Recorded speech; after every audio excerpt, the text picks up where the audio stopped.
NFL Sunday Ticket is now on YouTube and YouTube TV, which means that you can stay close to your team even if you don't live in their town. Like, maybe you're a Raven who married a Seahawk who got a job in the land of the Falcons. With NFL Sunday Ticket, you can watch your team's out-of-market Sunday afternoon games no matter where you live, because you shouldn't have to change teams even if you change towns. NFL Sunday Ticket, now on YouTube and YouTube TV. Go to youtube.com/presale to get $50 off. Terms and embargoes apply. Offer ends 9/19. No refund. Subscription auto renews. This is the House of Hockey podcast on the Hockey Podcast Network. Hockey is more than a game. It's a lifestyle. It's you, the diehard supportive fans, your favorite players who are on the team you cheer for, and the organization who supports them. The companies that make your gear, bags, and beer league sweaters. The hockey moms and hockey dads, and everything else that makes this House of Hockey your home. Come on in. I'm Breezy. And I'm Rae Rae. And this is our house.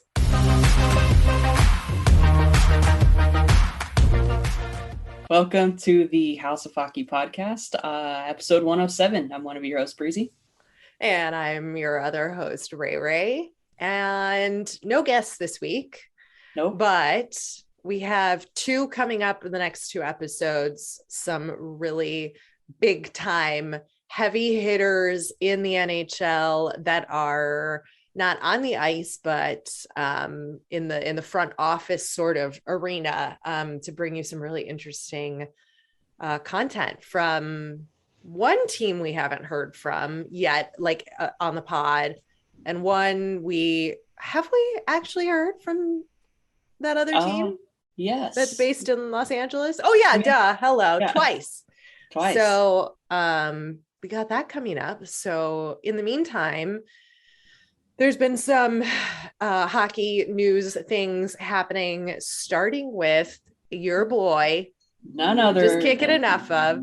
Roman record franchise breaking. How did Ryan Johansson say it? I don't know, but it was awesome. Roman Josi. That guy is an absolute legend. I'm sorry. I'm just gonna put it out there. He's part of the 3 stars of the month with the first star. He has paced the NHL with 24 assists, 28 points, and a plus 14 rating in 14 games to help the Preds maintain the first wild card position in the Western Conference as of Sunday, April 3rd. And only 2 defensemen in league history have recorded more points in a single calendar month than Josi, Bobby Orr and Paul Coffey. And Josi has become the first blue liner to outright lead the NHL in scoring during a month since Coffey in February of 1990. And he's still very much on pace to hit 100 points in this season. He is just insane. He's just for a defenseman to hit 100 points. Yeah, he's awesome. I mean, there's a lot of great players in the league, but obviously I think Roman, on multiple reasons, deserves the Norris. He should get for the Hart as well. I know there's a lot of talk about that, but does he have any of those? He has a Norris. Yeah, he has a Norris. He won it last year, I think it was. Yeah, last year. But man, he's just going to continue to set the level. And I mean, he's the heart and soul of the Preds. And, you know, that the whole city just kind of wraps around that guy too. And he just is awesome. I can't say enough good things about him. Obviously, I'm a little bit biased, but. And how excited are you that the Preds are holding this wild card position for playoffs? I didn't think that was going to happen at the beginning of the season. No, I think if you go back to what we had predicted in the beginning of the season, I didn't even think that they were going to, even perform very well. And they've been kind of teeter-tottering between second and third and, for wild cards, or not wild card, but for a playoff spot. But they've got tough competition in the Central. So you got to figure they have the Avs, they have the Blues, they have, Wild.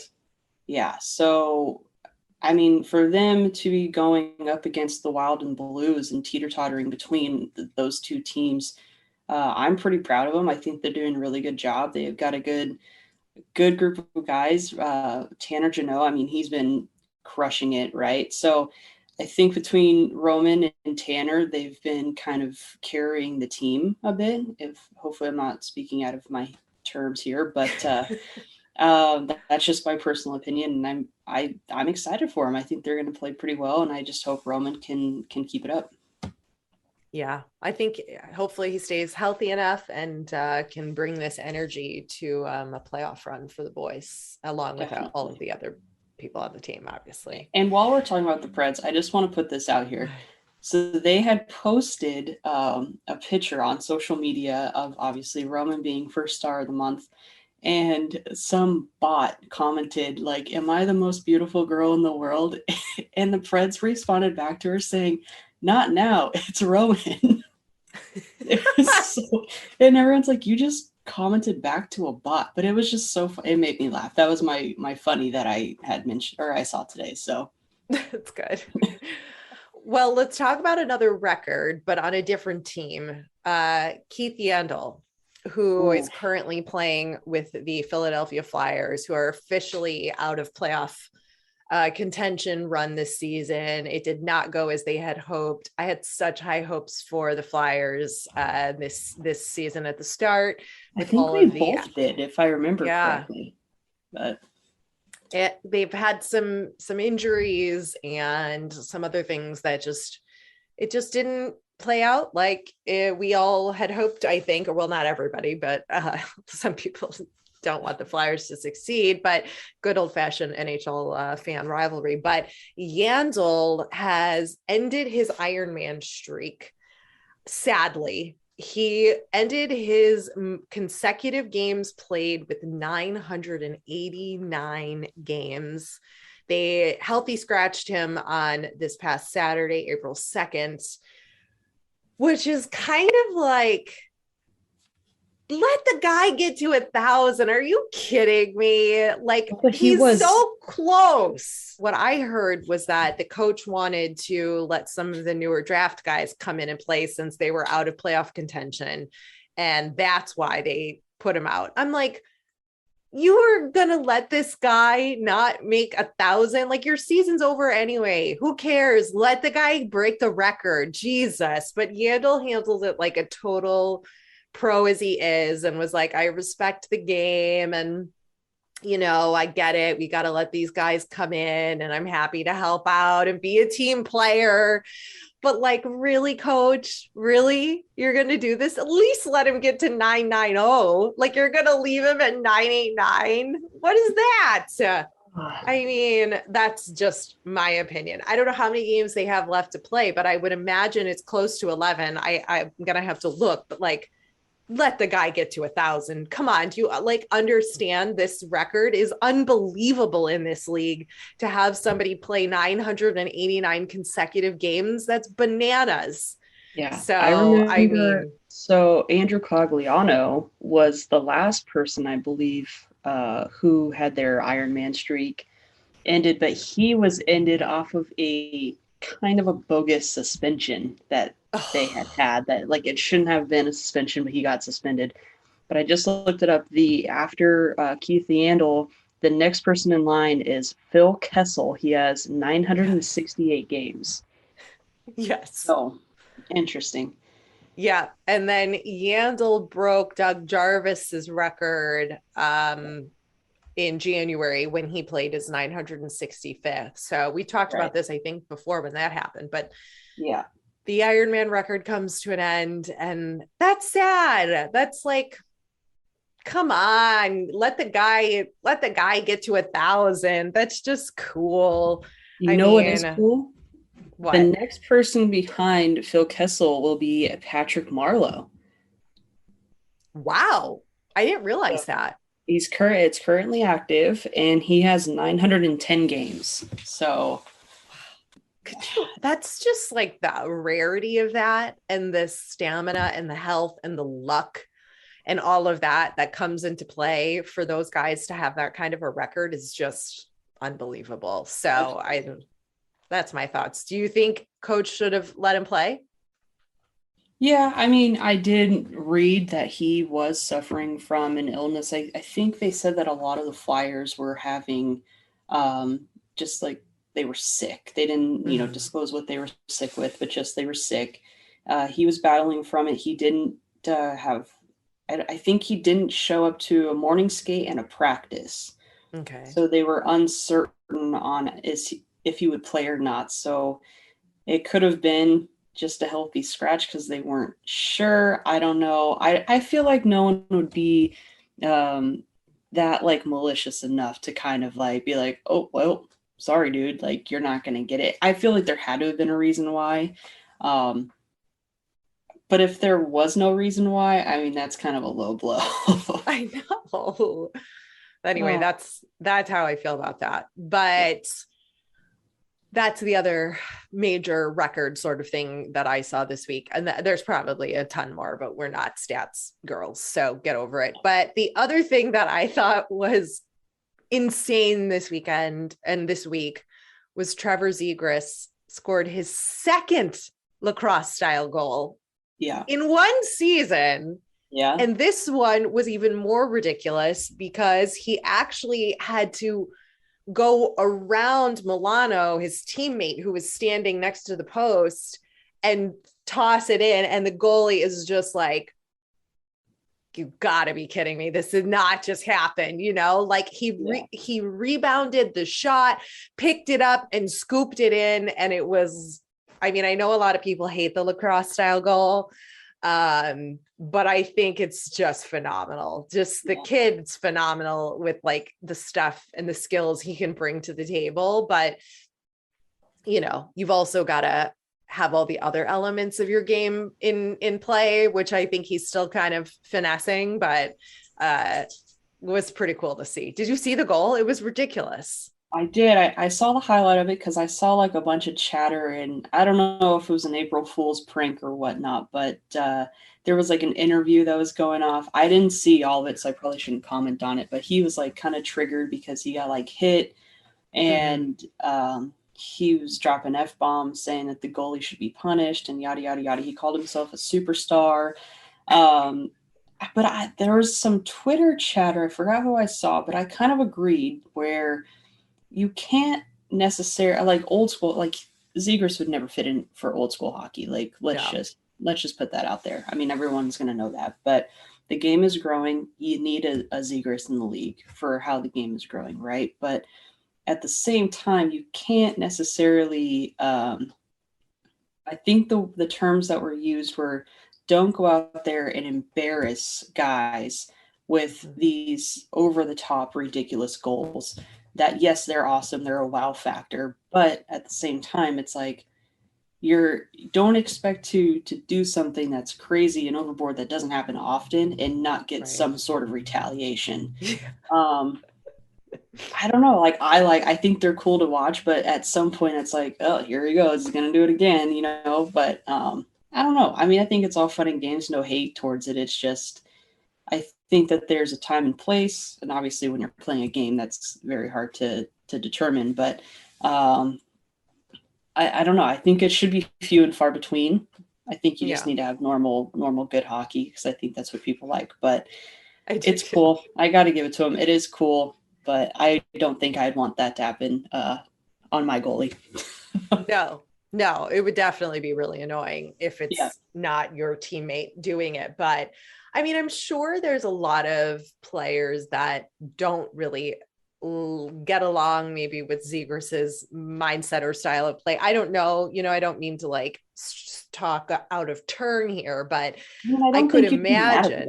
He looks, I mean, he just you can't be mad at him. But I don't know if there's a person who doesn't like Zegras based off of like his personality, right? But like, I would venture to bet some people find him a little annoying and is like, maybe like an annoying little brother. Yeah. Like, this is not how we play hockey. I'm going to check you into the boards and knock your lights out. So get with the program because this is how we play hockey. Yeah. But I think it's we need a good balance of the Zegrases and like the Yandles and the Maroons, like we need this balance of people in the league because I wouldn't personally want to see the league go into like full Zegras style of play. No, I don't think that would be very fun. It's like the Globetrotters, right? Like you can't That's why they're called the Globetrotters, because they can't play on an NBA team, right? They have to do these crazy tricks and whatnot, and people will go and see just the tricks. Right. But people could be showing up to Ducks games just to see, what Zegers has up his sleeves. I don't know. I mean, but you can't, to your point, you can't have a bunch of Zegerses going around, because that's just, No. I mean, as is, we have 50 goal scorers in the league that have these insane shots from the blue line. And you're like, how did that go in? Like, that to me is just as mind blowing. And to see Austin Matthews do it. And then you have, you have Drysdale doing it. You have all these guys that are getting to that point. Not to mention, this season alone, you have seen 11 goal games by certain teams, 9 goal games. Like, if you look at the last 50 games, you're going to see it's like, it's never like a night, like it's 5-4, 6-2. Like, it's crazy. And I think that's got to say something, right? I agree. It does say something. And I do think that it's more, what's the word? Like, it's a bigger accomplishment for somebody like Matthews to score 50 goals, like you're saying, from like skill and precision based on the game that's actually being played, and not sneaking in with these like quote trick shots. I mean, it's a legal shot, with the lacrosse style goal, but that's like a novelty, and that's not going to get you long-term success and records and Stanley Cup opportunities, so maybe, but I don't think that's enough to sustain it. Did you just give the Leafs a little kudos there to, be in the cup run? No. I think you might have. No, that's not what I was saying. I was saying that for Trevor Zegers to get into the Stanley Cup, he's gonna need more than that. Okay. That was that it was hard enough for me to compliment Austin Matthews. So just let it live. Let it live. Okay. I'm on to you. Oh God, don't worry. I'm not converting to a Leafs fan, everybody. Don't worry.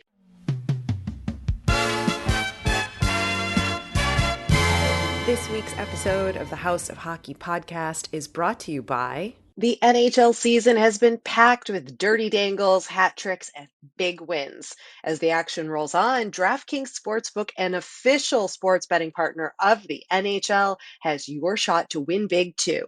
New customers can bet just $1 on any team and get $150 in free bets if they win. That's right, a bump in the win column for your team means free bets for you.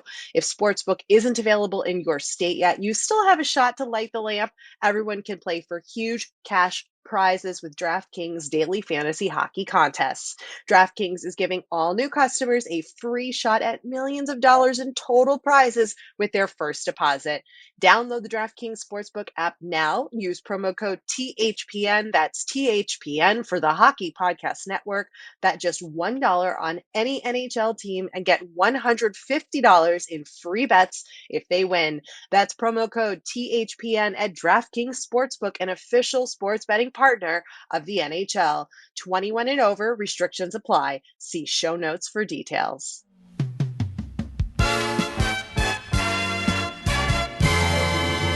Have you seen this collaboration with the league and Nickelodeon?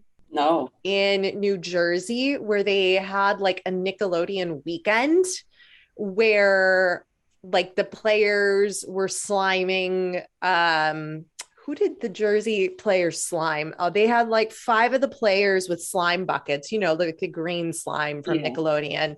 And they slimed one of the broadcasters. They were sliming people. There was also a virtual slime booth at the Devils game where you could create like GIFs of yourself getting slimed. They had characters dressed up like SpongeBob, Blue's Clues, Paw Patrol, Rugrats to interact with fans and like sort of get that younger generation in, which I think it's a pretty cool collaboration.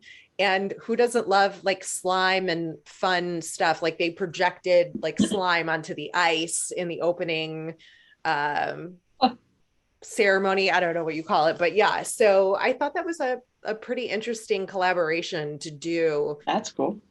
Yeah. Gosh, they just don't make shows like they used to. And back with the Hey Arnold and God, have you I even was like into Rugrats. have you even turned on Nickelodeon lately? Like I haven't even actually like put that channel on in 20 plus years. No, Like I I couldn't think tell you what's on there. like a few months ago, I think I saw like Hey Arnold was on, and I think I like put it on, but then I went on my phone. But I don't know. I loved Hey Arnold. I thought it was funny. I thought it was a good show. I grew up on the Rugrats, so yeah. Yeah. Double Dare, like all of those kinds of shows I grew up with, like the original Nickelodeon days of all of that stuff I loved. How about the Amanda Bynes show? Yeah. That one was pretty funny. That one was good. Yeah. Yeah. Some good content back in the day. I don't know what it's like today. I mean, I know the kids love this Paw Patrol stuff. I mean, I don't know. I'm not I don't have anybody that's that age, but I see a lot of it. What? Rocket Power? What's Rocket Power? You don't know Rocket Power. Oh boy. You got to look it up after. Okay. They played street hockey. They played street hockey. They surfed. They BMX. They did all this stuff. No. I'm a little older than you. I don't know. I feel like you would know it if you saw it. Now I just feel weird. All right. Well, I'll look it up. Anyway. But I think that's interesting to see what the league is doing. You know, we don't like hear a lot of press per se about these kinds of things unless you're in like the local arena and market, where of course you would hear all about the slime weekend and all of those kinds of things. So I think it's important to talk about it and just, you know, have a good healthy picture of what the league's doing. But my highlight of the week was Zack Bogosian's son. If you haven't seen this video, it's phenomenal. His son is like maybe 5, and he brought the kids to the rink, like where whatever day they could bring them. And his son wanted to fight his dad and tosses the gloves. His son is on the ice and he takes his glove off and he chucks it so far, and then he totally eats it because he's like lost his balance, and then he chucks his other glove, and then he's trying to get to his dad and he's got his fists up trying to like throw down with dad and fight him. And it is quite possibly the cutest thing I've ever seen. And only hockey fans would say that a little boy trying to fight his dad is the cutest thing they've seen. But that's funny. Yeah, I remember seeing the video now where it was like, look how far he chucked the glove. And it was like, yeah, like all the way across the ice. And like the dad's like showing him how to like grab his shirt and grab his jersey. And Zack lets his son like get a little bit of knucks in. And it's the cutest thing. Zack was talking about, a reporter had asked him about it in a post-game conference, and she was like, I have to ask you about that because I watched it like 20 times. Yeah. And he was like, yeah, he loves hockey. He eats, sleeps, drinks hockey, wears his jersey everywhere, just obsessed with it. Yeah. So it was super cute to see got a little fighter coming up in the like, what? I just think that's so cute. That is cool. Oh man. But yeah, that's what I got this week. I was busy traveling and doing a million things. You were celebrating a birthday, and that's what we got. That's it. Nothing too crazy. I still think we're in the grind session to see who's going to end up in those wild card spots. So just trying to watch games and keep track and put a little bad juju on certain teams to make sure that they don't win that night. It's probably bad for me to do, but whatever. It's fine. You changed your luck. You're fine. Yeah, we're good. Thanks for coming over to our House of Hockey podcast and hanging out with us. We'll be back next week with a brand new episode. And in the meantime, you can follow us on social media. Just look for House of Hockey podcast. We'll be back next week.